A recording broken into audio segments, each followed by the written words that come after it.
there, Wonder Hubbers. My name is Kylie from Nutrient Wonder Hub, and today we're going to learn about the super cool science behind sugar crystals.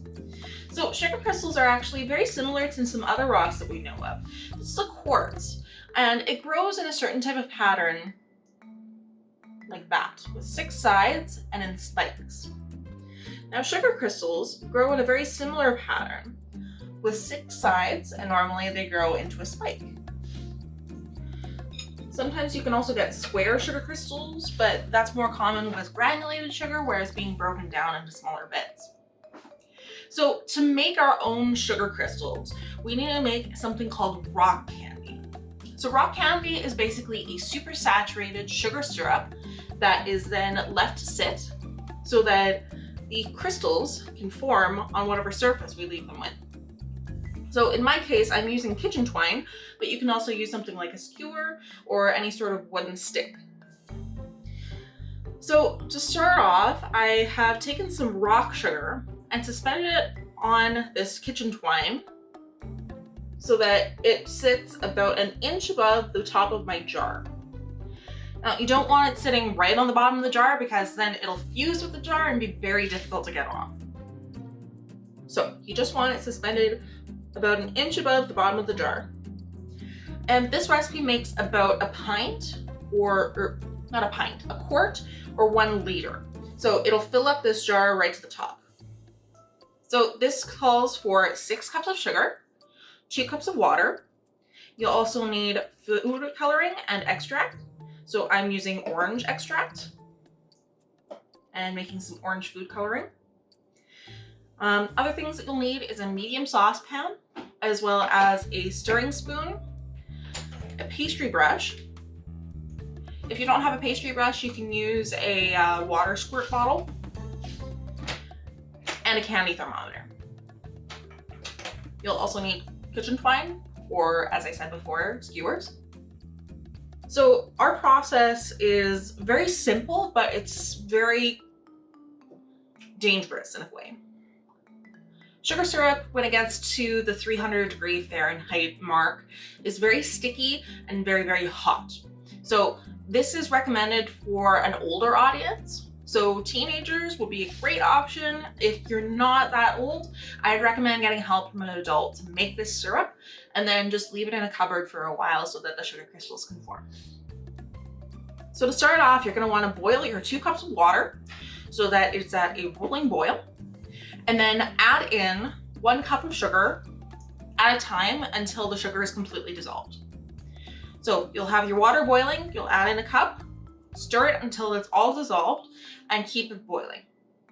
You want to check the temperature to make sure that it stays below that 300-degree mark. If you get higher than that, your sugar is going to crystallize and it's not going to work very long. Once you've incorporated all your sugar and it's done boiling, you take your pastry brush, wet it, and then run it along the side of your bowl or your pot to just get rid of the sugar crystals on the outside. Because having those seed crystals, the same thing that we have here, is going to cause it to crystallize a lot faster and not in the way that you want. So in order to get those nice long sticks of sugar crystals, you need to make sure that you wash down the side of your pot.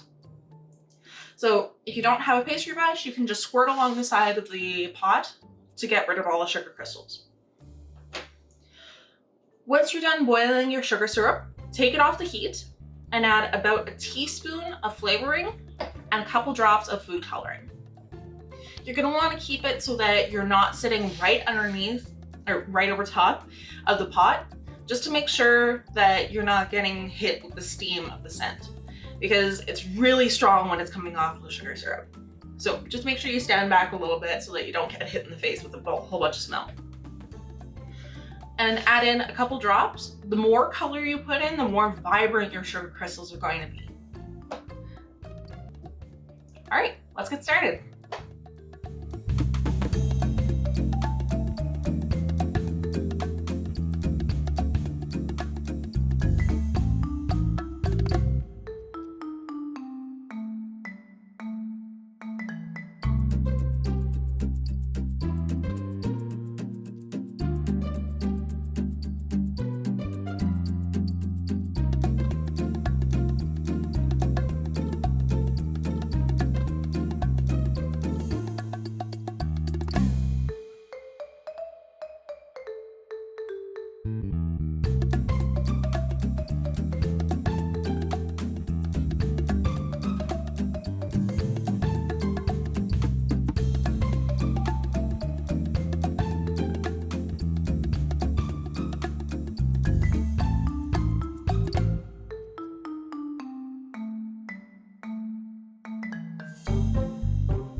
right, so we've made our sugar syrup. It's still very, very hot.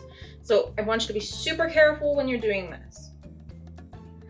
Now I'm putting mine into another container so that it's a little bit easier for me to carry it from the spot that I'm going to be pouring to the spot that I'm going to be letting it sit. So take out your sugar crystals, and then you're going to very carefully pour the syrup into your container. You're going to want to get it as close to the top as possible. You can give the container a little bit of a shake to try and get some of the air bubbles out of there. They'll gradually float up to the top. You want to leave a little bit of space at the top so that when you put your sugar crystals in, they don't take up too much space and you don't have an overflowing mess. So you want to dip your crystals in and set them very carefully along the outside edge. Not touching the outside or the wall or the floor.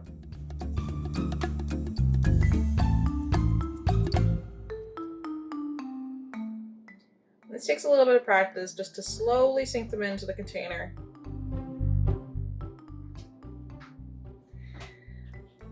Now that we've got those in there, we need to let it sit for 3 to 7 days for the crystals to form, starting from the seed crystal we started off at the bottom of the twine.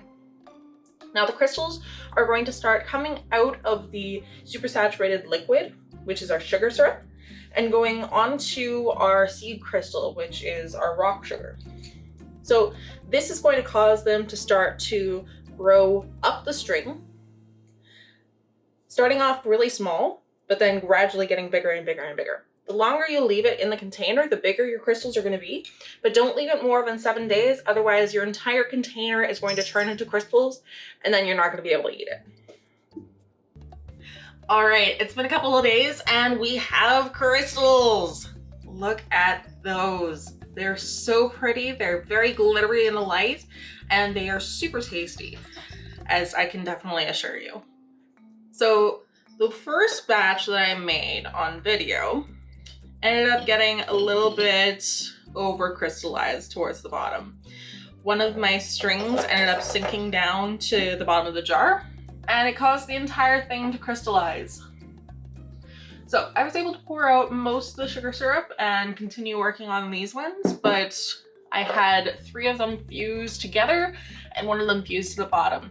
So I would probably recommend doing only 1 or 2 strings or skewers per quart jar, as that'll probably work a little bit better and prevent you from having things, well, fusing together.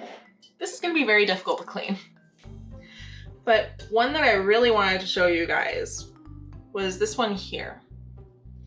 So it's taken on the shape of the sugar crystal that we used as our seed, and it's just made an entirely huge cluster.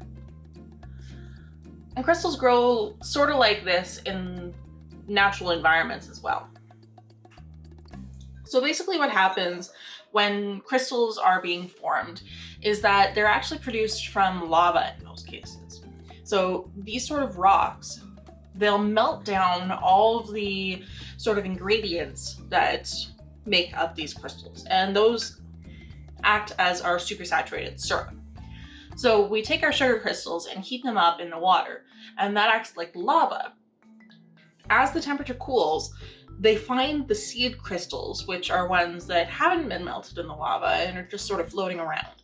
And they start to coalesce and turn into one giant crystal. So the seed crystals that we have here have actually grown a lot larger, but they've also caused everything else to start crystallizing on the string. So as the temperature was cooling, it was causing that supersaturated syrup to produce more crystals on the strings. So if you made just a basic sugar syrup, it probably wouldn't work as well as this because you wouldn't be able to supersaturate it. So adding the heat allows us to get the water to a higher temperature and thus allows us to dissolve more sugar into the syrup.